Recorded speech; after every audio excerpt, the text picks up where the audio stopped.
Welcome sa Dries TV. Kung interesado ka sa ganitong news, huwag kalimutang isubscribe ang ating YouTube channel. Maraming salamat! Welcome po ulit sa ating panibagong update tungkol kina Kim and Paolo Abilino. Sa bawat update natin, tatalakayin natin ang mga pinag-uusapan sa mundo ng social media tungkol kina Kim and Paolo Abilino. Kaya naman kung hindi pa po kayo nakasubscribe dito sa ating channel nako, i-click nyo na po yan and isama nyo na din ang bell button.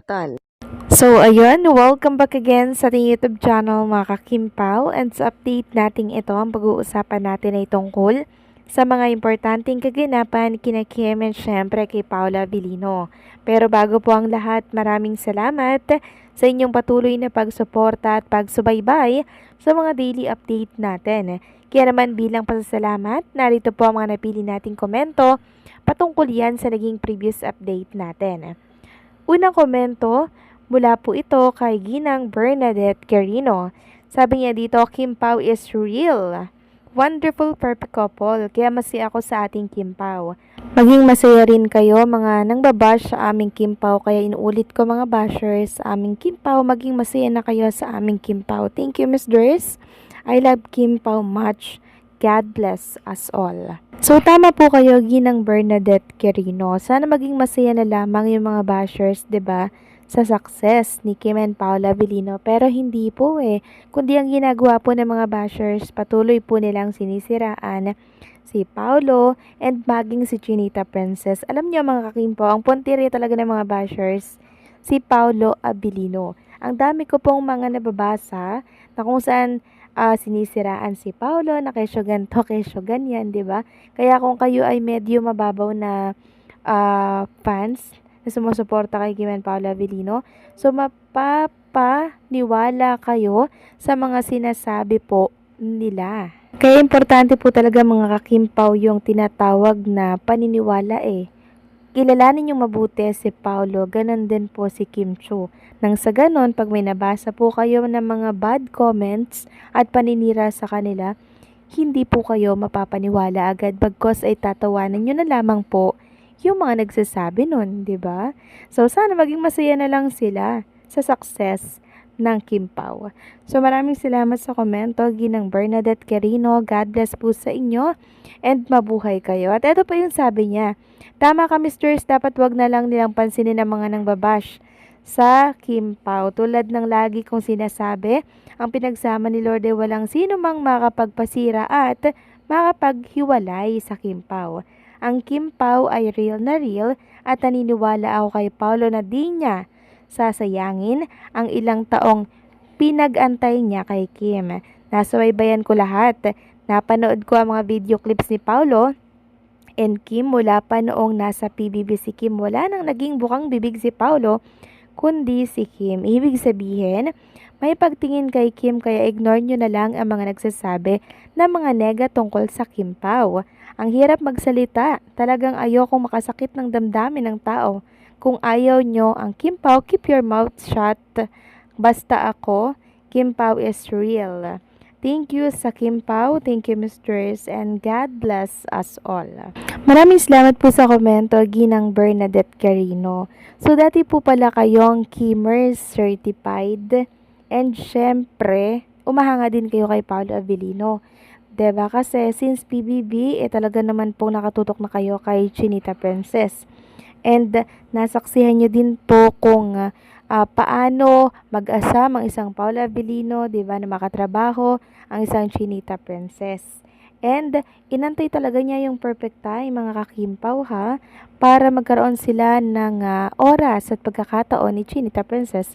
At yung perfect time na yon, binigay po sa kanilang dalawa. At ang resulta, napakaganda mga kakimpaw. Kaya naniniwala ako na ang lahat ng bagay may perfect timing po talaga. At hindi sila pagtatagpuin mga kakimpaw kung hindi sila ang itinadhana, 'di ba?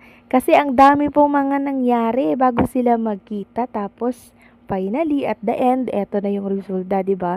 So nakaka-amaze lang yung love story ni Kim and Paolo Abilino.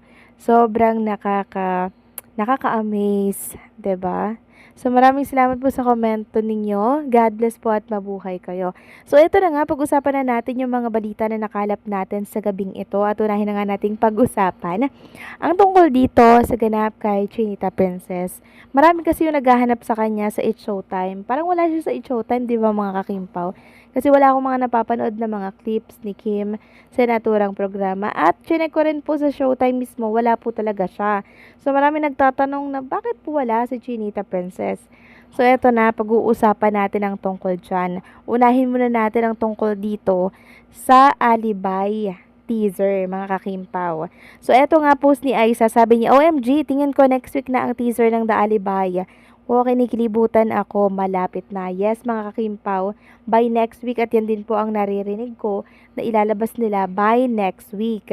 At alam nyo ba mga kakimpaw, eto po ang dahilan talaga kaya wala po si Chinita Princess sa It's Showtime.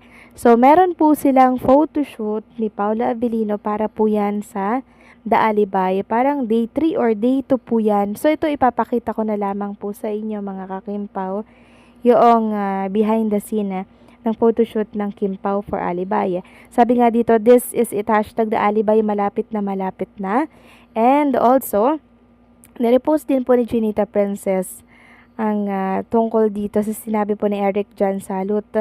Sabi dito, whole day with Kim Pao today. So magkasama po pala si Kim and Paula Avellino. Ngayong araw po yan ng Webes and super busy nila mga kakimpaw. So ito daw ay promo shoot para yan sa The Alibay.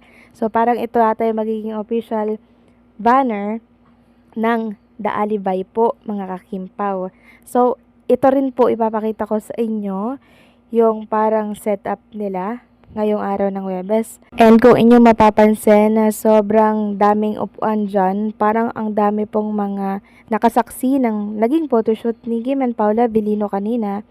Parang marami nga nagtatanong, ano po ba yan? Mediacon ba yan? Hindi po siya Mediacon mga kakimpa, kundi photoshoot lamang, pero ang dami pong nakasaksi ng kanilang ganap kanina. At kung inyong mapapansin, yung pinakang logo dyan nung The Alibay, ayan po. Kaya marami nagtatanong na Mediacon ba yan? Pero hindi naman photoshoot lang mga kakimpaw. So yun pala yung ganap ni Kim and Paula Avellino, whole day, maghapon silang magkasama. Sobrang busy, sobrang hectic ng schedule nilang dalawa kasi nalalapit na nga naman po ang paglabas ng teaser nito. And siguro by November ilalabas na po ito sa telebisyon mga kakimpaw. So, hindi na po aabuti ng 2026 at mapapanood na natin itong series, bagong-bago, The Alibay, mga kakimpaw. Bagong kababaliwan na naman ng mga Kimpaw fans. So, tutukan nyo po yan mga kakimpaw dahil sa teaser pa lamang po, hindi na po kayo mapapakali kung ano ang mga susunod na eksena sa naturang series ni Kim and Paula Avellino. So anong sing nyo dito mga kakimpaw? Please comment down below and don't forget to like, share, comment, and subscribe.